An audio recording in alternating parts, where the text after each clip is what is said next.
সুপ্রিয় দর্শক শ্রোতা, আসসালামু আলাইকুম। কেমন আছেন আপনারা সবাই? আশা করি ভালোই আছেন। দূর দূরান্ত থেকে যারা আমাদের নিয়মিত ভিডিওগুলো দেখেন, আপনাদেরকে জানাই আন্তরিক শুভেচ্ছা ও ভালোবাসা ও অভিনন্দন। আপনাদের মূল্যবান সময় নিয়ে আমাদের ভিডিওগুলো দেখার জন্য আপনাদেরকে জানাই আন্তরিক ভাবে আরো একবার মোবারকবাদ। একটা একটা করে বাড়ি করেন।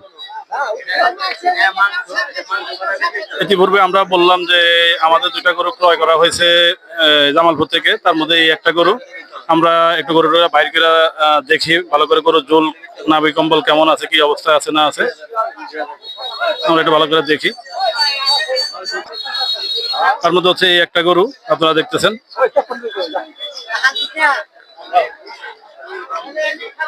দেখছেন এই একটা গরু আমাদের জন্য দেখে রাখা হয়েছে। আর একটা গরু আছে, সেটা ইতিমধ্যে বের করা হবে। সুপ্রিয় দর্শক, ইতিপূর্বে একটা গরু দেখালাম, এখন হচ্ছে আমাদের আরেকটা গরু আপনারা দেখতেছেন।